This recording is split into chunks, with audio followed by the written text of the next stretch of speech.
At the dawn of the 20th century, the city of Saint-Pierre was the undisputed jewel of the French West Indies.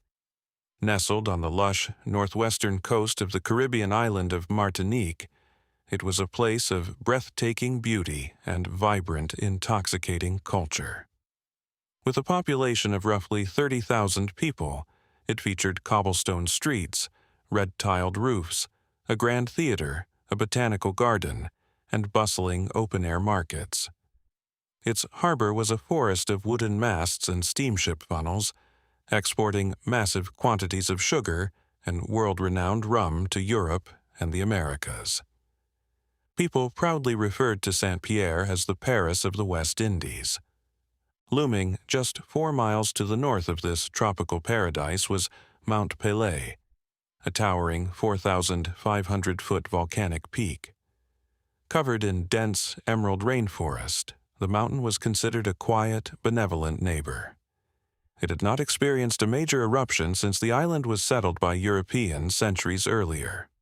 The citizens of Saint-Pierre regularly hiked its slopes, picnicked near its summit, and swam in the small crater lake known as Étang Sec. The volcano was simply part of the scenery, a silent giant sleeping peacefully above the vibrant city. But in the early spring of 1902, the sleeping giant began to stir. In April, hikers noticed that new steam vents or fumaroles had opened near the summit, emitting a sharp, sulfurous odor. Soon after, a light dusting of gray ash began to fall over Saint-Pierre, resembling a bizarre tropical snowstorm. At first, the residents were more annoyed than terrified. The ash dirtied the cafes, ruined freshly washed laundry, and irritated the eyes of the merchants in the street. The local newspaper treated the awakening volcano as a magnificent natural spectacle, organizing excursions for curious tourists to go up the mountain and look at the smoking crater. By late April, however, the situation began to escalate into something deeply unsettling. The smell of sulfur grew so intense that horses in the street required wet cloths tied over their muzzles just to breathe. The ash fell in thicker blankets, dimming the sun and turning the bright Caribbean noon into a hazy, twilight gray. The ash muffled the sound of footsteps and carriage wheels, giving the city an eerie, muffled atmosphere. Then, the migration began. The soil on the upper slopes of Mount Pelée grew so hot and the toxic gases so thick that the wildlife was forced to flee. It was not just birds and monkeys that abandoned the mountain. Thousands of tropical insects, massive centipedes, and most terrifyingly, deadly fer-de-lance pit vipers poured down the slopes in a frantic bid for survival. This tidal wave of venomous snakes invaded the surrounding farms and the outskirts of Saint-Pierre. They hid in beds, coiled in the shadows of doorways, and swarmed the cobblestone streets. In the ensuing panic, the vipers killed dozens of people and hundreds of farm animals. The military had to be deployed to patrol the streets and shoot the snakes on sight. It felt like a biblical plague, a clear, horrifying warning from the earth itself. Yet, despite the falling ash, the choking sulfur, and the invasion of deadly vipers, the city did not evacuate. The reason was entirely political. Martinique was in the middle of a fiercely contested election, with the final vote scheduled for May 11th. The colonial governor, Louis Moutet, needed the conservative voters of Saint-Pierre to remain in the city to ensure his party's victory. An evacuation would mean logistical chaos, the dispersal of his voting base, and potential political ruin. To prevent a mass exodus, the governor formed a scientific commission comprised of local teachers and pharmacists, none of whom were actual volcanologists. Unsurprisingly, the commission quickly published a report in the local paper declaring that Saint-Pierre was perfectly safe. They argued that even if lava were to flow, the deep valleys of the mountain would direct it harmlessly into the sea, bypassing the city entirely. To prove his absolute confidence, Governor Moutet even brought his own wife to stay in Saint-Pierre. Reassured by the authorities, the residents stayed. In fact, thousands of refugees from the rural countryside, terrified by the ash and the snakes, poured into Saint-Pierre seeking safety, swelling the city's population to nearly 30,000 people. On May 5th, 3 days before the election, the mountain delivered another terrifying blow. The water in the crater lake at the summit reached a boiling point and breached its banks.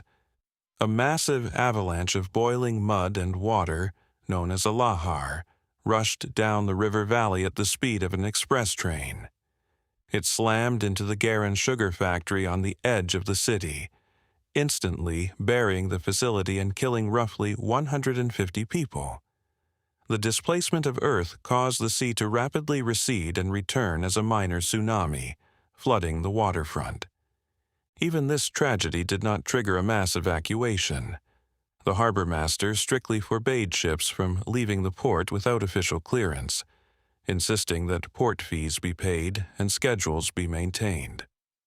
A few seasoned sailors saw the writing on the wall.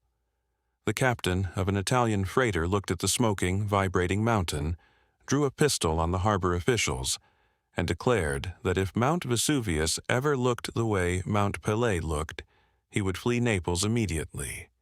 He ordered his crew to cast off and sailed away, breaking the law but ultimately saving his ship and everyone aboard.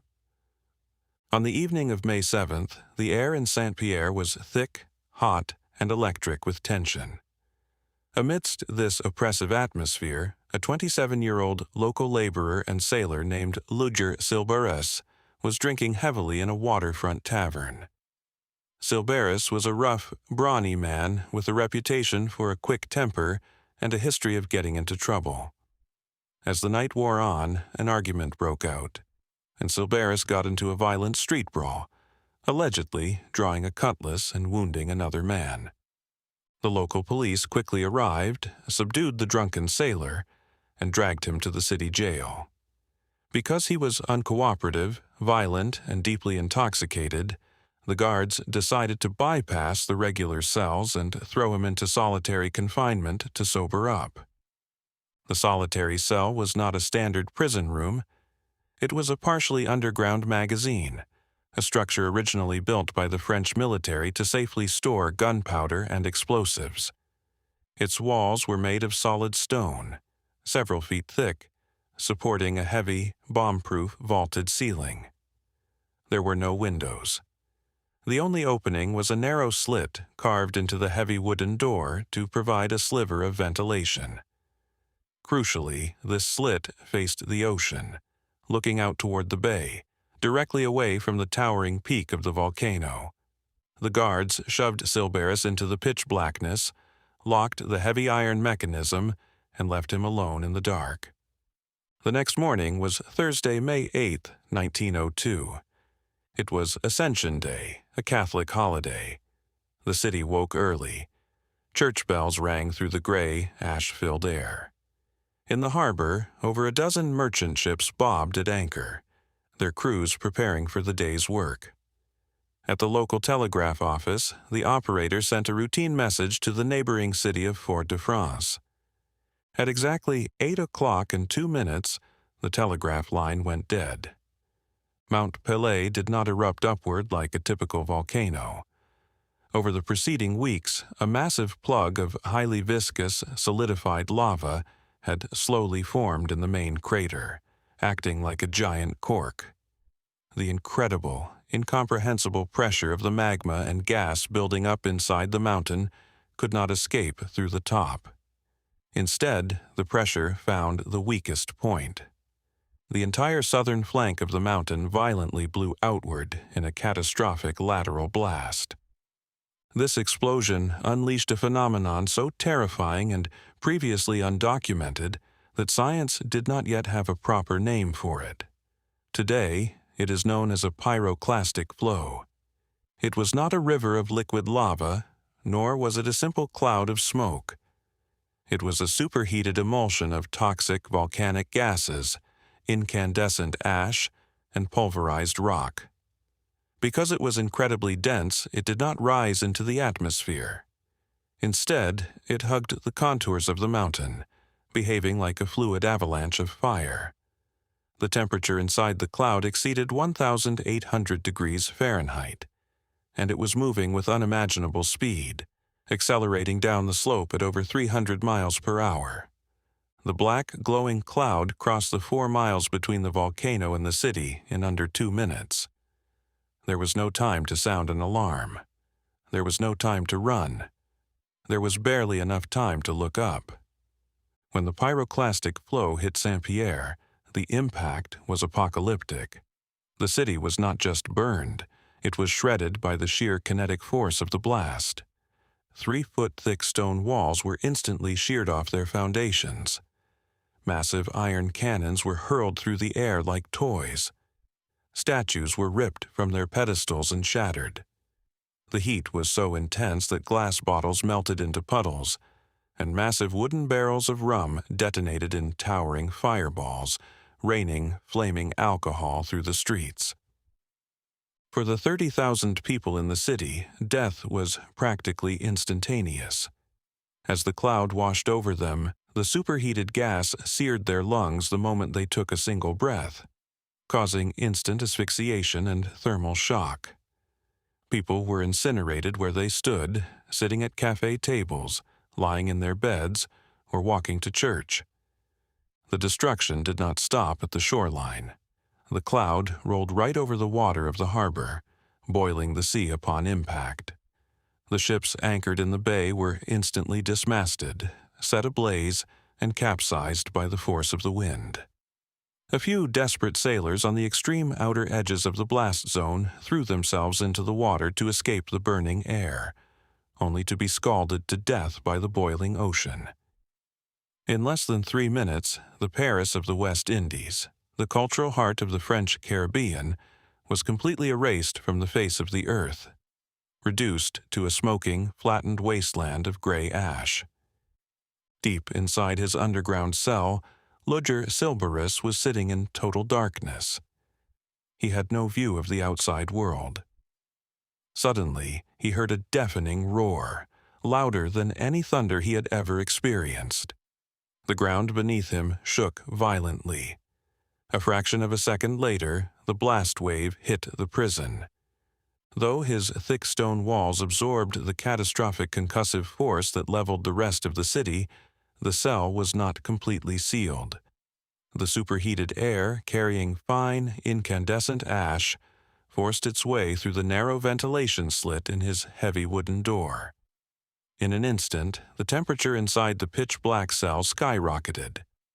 Sylbaris felt the air physically burning his flesh. Reacting on pure survival instinct, he stripped off his clothes, urinated on them to soak the fabric, and frantically stuffed the wet garments into the slit in the door to block the searing gas. Even with this desperate measure, the heat was agonizing. The superheated air that had already entered the cell baked him alive. He suffered horrific, deep burns on his back, his legs, and his arms. He threw himself to the stone floor, writhing in unimaginable pain, screaming for help that would never come. But the cell held. The solid, bomb-proof architecture did exactly what it was designed to do, shielding him from the 300-mile-per-hour winds and the direct exposure to the 1,800-degree ash. The peak of the extreme heat passed in a matter of minutes, leaving Sylbaris alive, severely wounded, and plunged back into absolute, terrifying silence.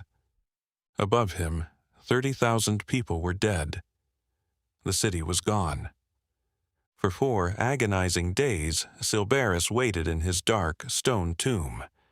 He had no food, no water, and no medical care for his festering, infected burns. He had absolutely no idea what had happened outside his door. He only knew that the sounds of the bustling city, the carriage wheels, the shouting vendors, the ship horns, had been replaced by a heavy, suffocating silence. The air in the cell grew foul. To survive, he spent hours scraping his tongue against the rough stone walls, desperately licking the meager condensation that formed there to stave off total dehydration. As the days bled into one another, he drifted in and out of consciousness, suffering from severe shock, starvation, and the agonizing pain of his burns. He became convinced that the world had ended, or that he had been entirely forgotten, left to die in the dark. On May 12th, 4 days after the eruption, a rescue and salvage team from Fort-de-France was slowly picking its way through the apocalyptic ruins of Saint-Pierre. The men were horrified by the scale of the devastation. There was nothing but gray ash, shattered stone, and the overwhelming stench of death.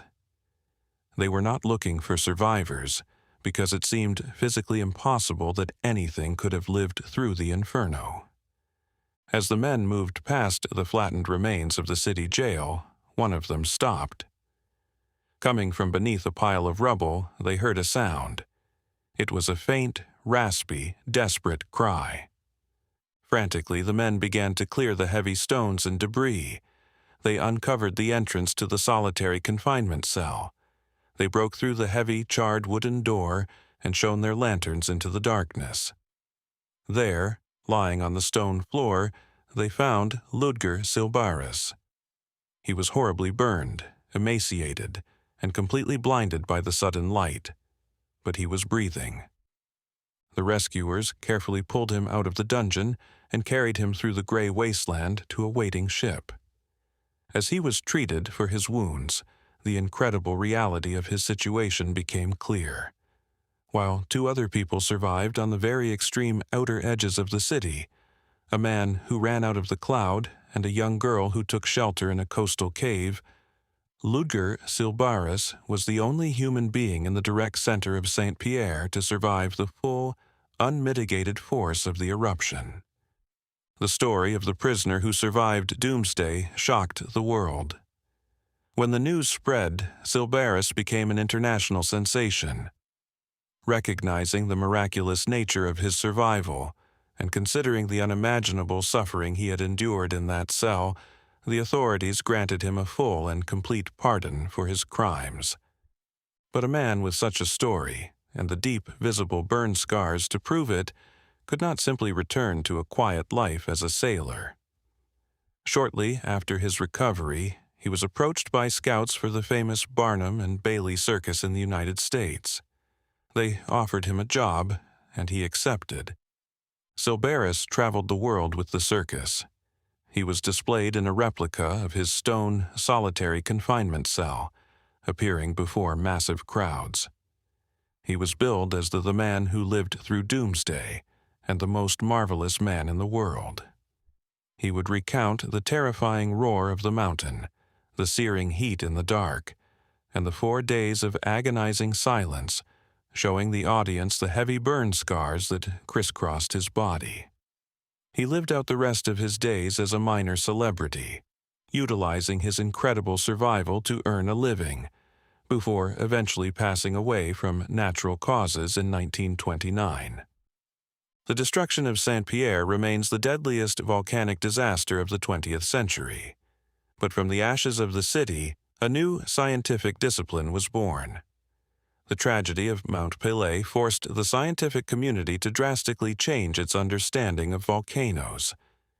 It proved that mountains do not only kill by pouring slow-moving lava or dropping heavy rocks from the sky, they can kill by unleashing lateral blasts of superheated, high-velocity gas.